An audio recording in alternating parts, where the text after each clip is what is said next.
പത്തനംതിട്ടയിൽ മതിലിടിഞ്ഞു വീണ് 2 പേർ മരിച്ചു. മാലക്കര റൈഫിൾ ക്ലബിന്റെ നിർമ്മാണത്തിലിരുന്ന മതിലാണ് ഇടിഞ്ഞു വീണത്. ശ്രീകുമാരൻ ചേരുന്നുണ്ട് പത്തനംതിട്ടയിൽ നിന്ന്. ദാരുണമായ സംഭവം, മറ്റാർക്കെങ്കിലും ഇതിൽ പരിക്കേറ്റിട്ടുണ്ടോ? എന്തൊക്കെയാണ് നമുക്ക് ലഭിക്കുന്ന വിവരങ്ങൾ? ശ്രീജിത്ത്. ായിരുന്നു കീർത്തന ഈ പ്രദേശത്ത് പത്തനംതിട്ട റൈഫിൾ ക്ലബിന്റെ മേഖലയിൽ ഉണ്ടായിരുന്നത്. നമ്മൾ ആ ദൃശ്യങ്ങളാണ് കാണുന്നത്. ഇവിടെയായിരുന്നു ഏതാണ്ട് 4ഓളം തൊഴിലാളികൾ ജോലി ചെയ്തിരുന്നത്. ഈ മേഖലയിൽ ജോലി ചെയ്യുന്ന തൊഴിലാളികൾക്ക് പെട്ടെന്ന് തന്നെ ഈ മണ്ണ് അടിയിൽ നിന്ന് ഒരു ജെർക്കിംഗ് ഉണ്ടാവുകയായിരുന്നു എന്നാണ് ദൃക്സാക്ഷി തൊഴിലാളി പറഞ്ഞത്. 2 ഇതര സംസ്ഥാന തൊഴിലാളികളാണ്. പശ്ചിമബംഗാൾ സ്വദേശിയും ഒരാൾ UP സ്വദേശിയുമാണ് എന്ന് മനസ്സിലാക്കുന്നത്. എന്തായാലും ആരോഗ്യമന്ത്രി വീണ ജോർജ്, ആന്റണി MP അടക്കമുള്ള ആളുകൾ എത്തിയിട്ടുണ്ട്.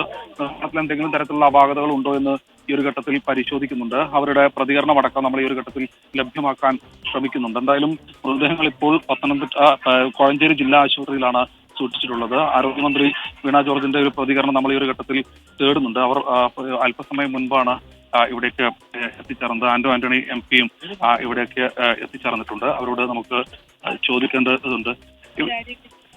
ഇവരെ എവിടുത്തുകാരാണെന്നുള്ള ധാരണയുണ്ടോ? ജോർജിന്റെ ഒരു പ്രതികരണം നമ്മൾ ഈ ഒരു ഘട്ടത്തിൽ തേടുന്നുണ്ട്. അവർ അല്പസമയം മുൻപാണ് ഇവിടേക്ക് എത്തിച്ചേർന്നത്. ആന്റണി MP ഇവിടേക്ക് അവർക്ക് ചോദിക്കേണ്ടതുണ്ട്.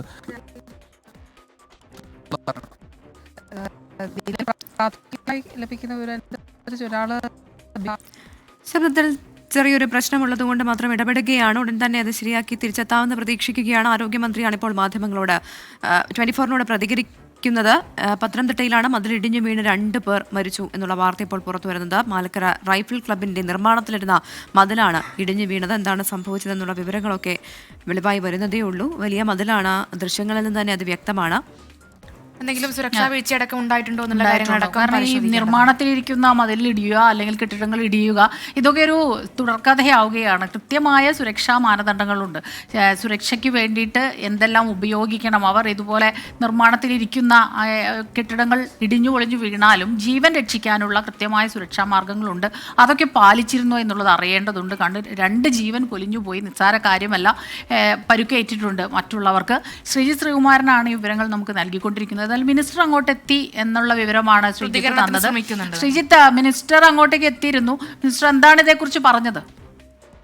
മന്ത്രി പറഞ്ഞത് 3 പേരായിരുന്നു ഈ സ്ഥലത്ത് ഉണ്ടായിരുന്നവർ. ഭക്ഷണശേഷം വീണ്ടും തൊഴിലെടുക്കാൻ വേണ്ടി മതിലിന്റെ നിർമ്മാണം നടത്താൻ വേണ്ടി മേഖലയിലേക്ക് പോയി താഴേക്ക് ഇറങ്ങിയതാണ്. അപ്പോൾ കോൺക്രീറ്റ് അടക്കം വീണതാണ്. മണ്ണ് പൂർണ്ണമായി ഇടിഞ്ഞ് താഴ്ന്നതാണ്. ഒരാൾ പശ്ചിമബംഗാൾ സ്വദേശിയും ഒരാൾ അതുപോലെ തന്നെ ബീഹാർ സ്വദേശിയുമാണ് മരിച്ചത് എന്നാണ് ഏറ്റവും ഒടുവിൽ മന്ത്രിയിൽ നിന്ന് നമുക്ക് ലഭിക്കുന്നത്. അവരുടെ ബന്ധുക്കളെ അടക്കം വിവരം അറിയിച്ചിട്ടുള്ള പശ്ചിമബംഗാൾ സ്വദേശിയും ബീഹാർ സ്വദേശിയുമാണ് മരിച്ചത്.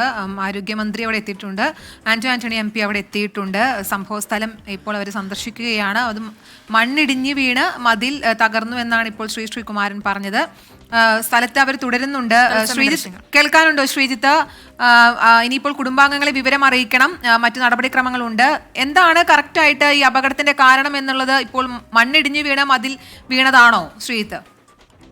നമ്മൾ അവിടെ വരുമ്പോൾ ദൃശ്യങ്ങൾ കാണുമ്പോൾ അങ്ങനെ തന്നെയാണ് മനസ്സിലാക്കുന്നത്. മണ്ണ് ബാക്കിൽ നിന്ന് ഇടിഞ്ഞിട്ടുണ്ട്. അത് എന്തോ ഒരു പ്രശ്നം ആ ഒരു ഘട്ടത്തിൽ കാണുന്നുണ്ട്. അവർ പക്ഷേ തൊഴിലാളികൾ അത് അറിഞ്ഞിട്ടുണ്ടായിരുന്നില്ല. അതിനുശേഷം ഈ കോൺക്രീറ്റ് പൂർണ്ണമായി അടർന്ന് ഈ തൊഴിലാളികളുടെ മേലേക്ക് കോൺക്രീറ്റിന്റെയും അതുപോലെ തന്നെ ഈ മണ്ണിന്റെയും അടിയിലേക്ക് പോവുകയായിരുന്നു. അവിടെ കാണുന്നുണ്ട്. അപകടത്തിൽ നിന്ന് രക്ഷപ്പെട്ടൊരു തൊഴിലാളി. ശ്രീജിത്തിന്റെ ശബ്ദം മുറിയുന്നുണ്ട്. അത് നമുക്ക് ഉടൻ തന്നെ പരിഹരിച്ച് ശ്രീജിത്തിലേക്ക് എത്താം. ആരോഗ്യമന്ത്രി വീണ ജോർജ് സംഭവ സ്ഥലത്തുണ്ട്. സ്ഥിതിഗതികൾ വിലയിരുത്തുന്നുണ്ട്. 2 പേരാണ്, ബീഹാർ സ്വദേശിയും പശ്ചിമബംഗാൾ സ്വദേശിയുമാണ് അപകടത്തിൽ മരിച്ചത്. അവരുടെ കുടുംബാംഗങ്ങളെ ഇനി വിവരം അറിയിക്കാനുണ്ട്. പരിക്കേറ്റവർ ആശുപത്രിയിലുണ്ട്. മണ്ണ് ഇടിഞ്ഞു വീണ് മതിൽ തകർന്നാണ് അപകടമുണ്ടായത്. ഈ മണ്ണ് ഇടിയുന്ന കാര്യം ഇവർ അറിഞ്ഞില്ല എന്നാണ് ശ്രീജിത്ത് പറയുന്നത്. ശ്രീജിത്ത്, കേൾക്കാമെങ്കിൽ തുടരാം. മണ്ണ് അടർന്ന് വീണു, അങ്ങനെ മതിലിടിഞ്ഞു വീണു എന്നാണ് ഏറ്റവും ഒടുവിൽ ലഭിക്കുന്ന വിവരം. ചെറിയ ചില സാങ്കേതിക പ്രശ്നങ്ങൾ ഇവിടെയുണ്ട്. അത് നമുക്ക് അല്പസമയത്തിന് തന്നെ പരിഹരിക്കാൻ കഴിയുമെന്ന് പ്രതീക്ഷിക്കുന്നു. എന്തായാലും ഈ മണ്ണ് പൂർണ്ണമായി ഇടിഞ്ഞ് വീണു. അതിലേക്ക് 3 തൊഴിലാളികൾ ഉണ്ടായിരുന്നു. 2 തൊഴിലാളികൾ അവിടെ ഇറങ്ങി നിൽക്കുകയായിരുന്നു. ആ സമയത്താണ് ഈ കോൺക്രീറ്റ് അടക്കം ഇടിഞ്ഞ് താഴ്ന്ന് വീഴുന്നത്. എത്രയും പെട്ടെന്ന് തന്നെ ഏതാണ്ട് 1.5 മണിക്കൂർ മുൻപാണ് ഈ ഒരു അപകടം നടക്കുന്നത്. അവരപ്പോൾ തന്നെ ഓടിക്കൂടി ആശുപത്രിയിലേക്ക് എത്തിച്ചിരുന്നു. പക്ഷേ അപ്പോഴേക്കും ആശുപത്രിയിൽ എത്തിക്കുമ്പോഴേക്കും മരണം സംഭവിച്ചിരുന്നു. ഗുരുതരമായ പരിക്കുകളോടുകൂടിയിട്ടാണ് ആശുപത്രിയിൽ എത്തുന്നതെന്നാണ് മനസ്സിലാക്കുന്നത്. അതിൽ ഒരാൾ ഇവിടെ വെച്ച് തന്നെ മരിച്ചിരുന്നു എന്നും പറയുന്നു. എന്തായാലും ഈ റൈഫിൾ ക്ലബിന്റെ അധികൃതരൊക്കെ തന്നെ ഇങ്ങോട്ട് വരുന്നുണ്ട്. ആരാണ് കോൺട്രാക്ടർ എന്നതിനെ കുറിച്ച് ഒരു വിവരം അല്പസമയത്തിനകം തന്നെ നമുക്ക് ലഭ്യമാക്കാനാകും. എന്തായാലും ഇപ്പോൾ ആരോഗ്യമന്ത്രി അടക്കമുള്ള ആളുകൾ എത്തിച്ചേർന്നിട്ടുണ്ട്. നിർമ്മാണ എന്നൊക്കെ ശരി റൈറ്റ് ശ്രീകുമാരനാണ് ഈ വാർത്തയുടെ വിവരങ്ങൾ നൽകിക്കൊണ്ടിരിക്കുന്നത്. അപ്പം നിർമ്മാണത്തിൽ ഇരുന്ന മതിൽ അവിടെ നിർമ്മാണം നടന്നുകൊണ്ടിരിക്കുമ്പോൾ ഇടിഞ്ഞു വീഴുന്നു. 2 തൊഴിലാളികൾക്ക്, അത് അതിഥി തൊഴിലാളികളാണ്, അവർക്ക് ജീവൻ നഷ്ടമായി. പരുക്കേറ്റവരെ ആശുപത്രിയിൽ എത്തിച്ചിട്ടുണ്ട്. അവിടെ മന്ത്രി വീണ ജോർജ് എത്തിയിട്ടുണ്ട്. ഇതിൻ്റെ കാരണങ്ങൾ, എവിടെയെങ്കിലും എന്തെങ്കിലും തരത്തിലുള്ള വീഴ്ചകൾ സംഭവിച്ചിട്ടുണ്ടോ, ഇതെല്ലാം അറിയേണ്ടതുണ്ട്. വരും മണിക്കൂറുകളിൽ നമുക്ക് കൂടുതൽ വിവരങ്ങൾ ലഭിക്കും.